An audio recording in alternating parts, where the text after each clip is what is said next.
2020년 12월 6일 도치기현 나스마치의 산속. 평소라면 인적이 전혀 없을 이곳에서 다수의 경찰이 수색을 진행하고 있습니다. 그리고 이들이 수색 끝에 발견한 것은 땅속 깊숙한 곳에 묻혀있던 알몸의 시신이었죠. 경찰은 시신의 치아 치료원을 통해 신원을 밝혀낼 수 있었는데요. 피해자는 도쿄도 도시마구에 살던 여성 도미즈카 사오리 씨였습니다. 그녀는 약 2개월 전 컨디션 악화로 회사를 하루 쉰 후 병원에서 진찰받은 것이 마지막 목격이었다고 하는데요. 과연 경찰은 어떻게 그녀를 발견했으며 그녀를 이렇게 만든 사람은 누구일까요? 이 남성의 이름은 사토 요시토. 사이타마현 출신인 그는 어릴 적 부모님이 이혼해 어머니 손에서 컸다고 합니다. 그의 외가 쪽 집안은 여러 회사를 경영하며 빌딩이나 별장 등 다수의 부동산을 소유한 굉장히 부유한 집안이었다고 하는데요. 실제로 그 역시도 어릴 적부터 매년 도치기현 나스마치에 있던 외갓집 소유의 별장으로 놀러가곤 했다고 합니다. 하지만 외갓집이 큰 부자였음에도 그의 집은 그렇지 못했다고 하는데요. 이유는 알 수 없지만 그의 어머니는 집안으로부터 일절 돈을 받지 않았다고 합니다. 실제로 그와 어머니가 생활하던 곳 역시 굉장히 낡고 작은 아파트였다고 하네요.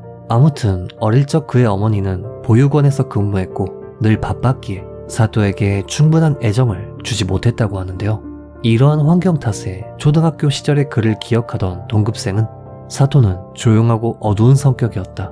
친한 친구들에게나 조곤조곤 농담을 하곤 하는 타입이었다는 말을 남겼습니다. 어른이 된 사토는 금세 결혼했고 곧 아이도 태어났지만 밝혀지지 않은 이유로 이혼하게 되었고 양육권도 빼앗겼다고 하네요. 과거 그는 대학 시절 복지 관련 분야를 전공했기에 대학 졸업 이후부터 사이타마현의 한 노인 요양시설에서 간병인으로 일하고 있었는데요. 이곳에서 4년 반 정도 근무한 그는 2019년 7월 이직에 성공했습니다. 그가 취업한 곳은 도쿄도 도시마구에 있는 한 보육원이었는데요. 이직을 계기로 그는 어머니와 낡은 아파트로 이사했고 주변 주민은 물론 학부모들에게도 평판이 좋은 편이었다고 하네요. 한편 그에겐 의외의 일면도 있었습니다. 바로 결혼 상대를 찾는 어플리케이션을 자주 이용했던 것인데요. 그는 자신의 프로필란에 다음과 같은 내용을 적었다고 합니다. 보육원 선생님입니다. 아이들을 제일 우선으로 생각하고 싶습니다. 장래의 꿈은 자연 속에 아동 보육시설을 만드는 것입니다. 사실 20대 후반의 남성이 결혼 어플을 사용하는 것은 이상하지 않습니다만 그의 경우는 결혼 자체가 목적이 아닌 전처가 아이와 만나게 해주지 않았기에 이 울적함을 다른 여성을 통해 해소하려 했던 것이라고 하네요. 여기까지만 보면 이혼 경력이 있는 평범한 남성으로 볼 수 있습니다만 사실 그의 내면은 결코 그렇지 않았습니다. 2020년 9월 23일 이날 그는 자택 주변을 배회하며 취향에 맞는 여성을 찾고 있었습니다. 그리고 몇 명 정도의 여성을 미행하던 도중 그의 눈에 한 여성이 들어왔는데요. 이 여성이 바로 피해자인 도미즈카 사오리 씨였던 것이죠. 그녀는 사토의 집에서 약 600m 정도 떨어진 곳에 혼자 살던 여성으로 사토는 이날 그녀를 미행해 그녀의 주소는 물론 그녀가 집에 돌아온 직후 문단속을 하지 않는 것까지 확인했다고 합니다. 이렇게 일면식도 없는 그녀를 미행한 그는 다음날 말도 안 되는 범행을 저지릅니다. 2020년 9월 24일 이날 도미즈카 씨는 몸 상태가 좋지 않아 일을 쉬었고 병원에 갔다고 하는데요. 사토는 병원에서 귀가하는 그녀를 미행한 후 이내 문단속을 하지 않았던 그녀의 집에 멋대로 침입했습니다. 그리고 자신의 성적 욕구를 충족하기 위해 그녀에게 달려들었죠. 모르는 남자가 갑자기 들어와 덮치려 하니 도미즈카 씨는 비명을 지르며 저항했습니다. 그런데 이때 사토는 이렇게 생각했다고 하네요. 이 여자가 내 얼굴을 봤다. 오른쪽 눈 밑에 종기가 있는 걸 봐버렸다. 이렇게 된 이상 죽일 수밖에 없다. 이내 욕구를 해소한 사토는 피해자의 목에 밧줄을 감은 후 힘껏 졸랐다고 합니다. 이로 인해 그녀는 다시는 돌아올 수 없는 사람이 되어버렸죠. 그녀를 살해한 사토는 완전범죄를 계획했습니다. 범행 다음 날인 9월 25일 먼저 그는 집안을 꼼꼼히 청소해 지문을 지웠고 그녀의 시신은 물론 옷과 소지품을 캐리어에 잔뜩 집어넣었다고 하는데요. 네, 그는 피해자가 어디론가 훌쩍 여행을 간 것처럼 위장 공작을 했던 것이죠. 아무튼 그는 시신과 캐리어를 자동차에 실은 후 나스마치로 향했고 그의 행선지는 어릴 적부터 자주 놀러왔던 외갓집이 소유한 별장이었습니다. 이날 그는 시신과 캐리어를 일단 별장에 숨긴 후 도쿄로 돌아갔고 다음날 아무 일 없었다는 듯 친구의 결혼식에 참석하거나 평소처럼 보육원에 출근해 아이들을 돌봤다고 하네요. 범행으로부터 3일 후인 9월 27일 다시금 나스의 별장에 방문한 그는 미리 준비한 삽으로 깊이 1m 정도의 구덩이를 판 후 알몸에 시신을 던져 넣었습니다. 그리고는 동물이 파헤치지 못하도록 시신 위에 나무 깔판을 올려둔 후 흙으로 메웠다고 하네요. 또한 캐리어에 넣어 가져왔던 그녀의 의복 등은 별장의 난로에 넣어 전부 불태워 증거를 인멸했습니다. 하지만 그는 이것으론 불안했던 모양인지 훔친 그녀의 열쇠를 이용해 몇 번이고 집에 들어가 지문을 닦아내는 등 청소를 해 증거를 없앴다고 하네요.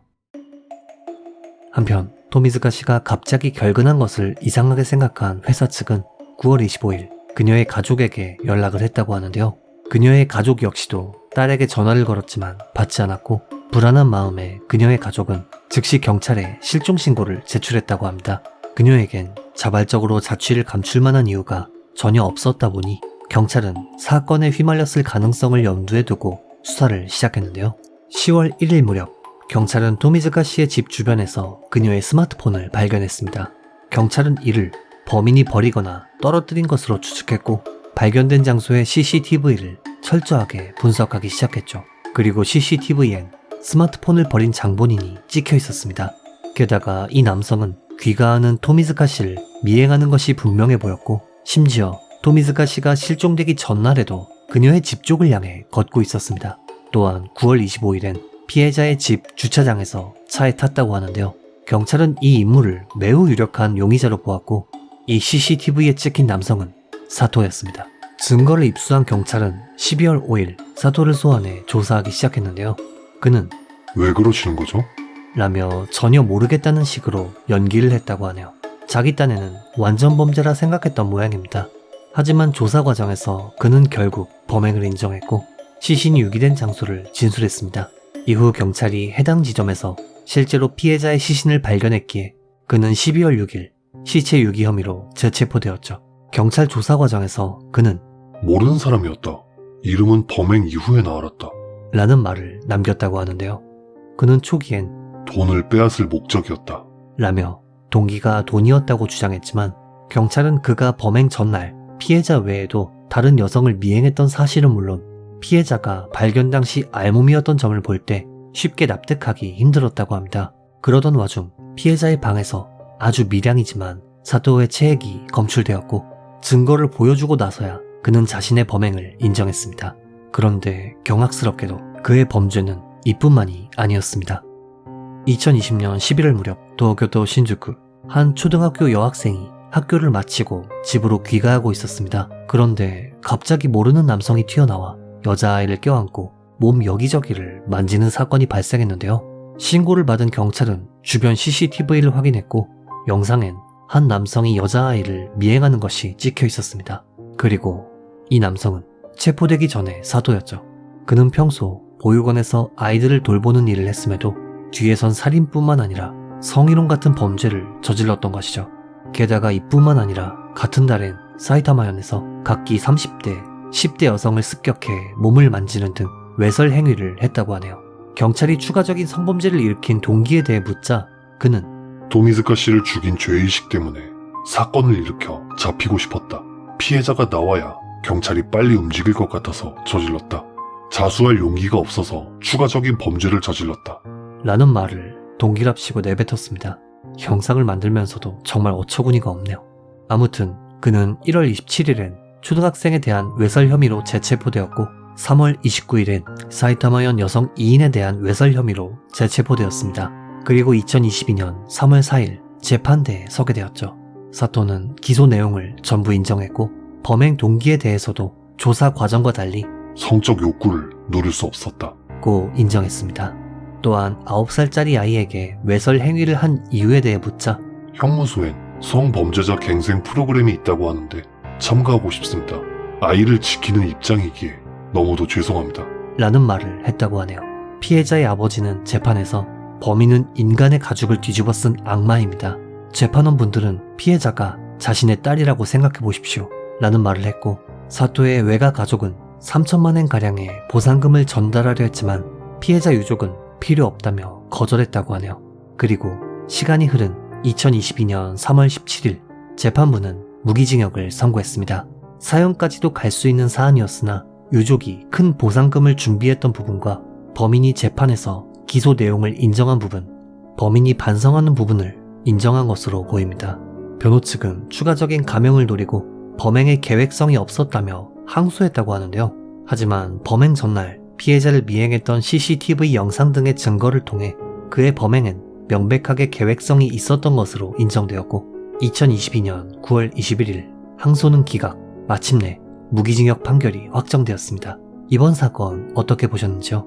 피해자의 명복을 빌며 영상을 마칩니다. 규미사였습니다.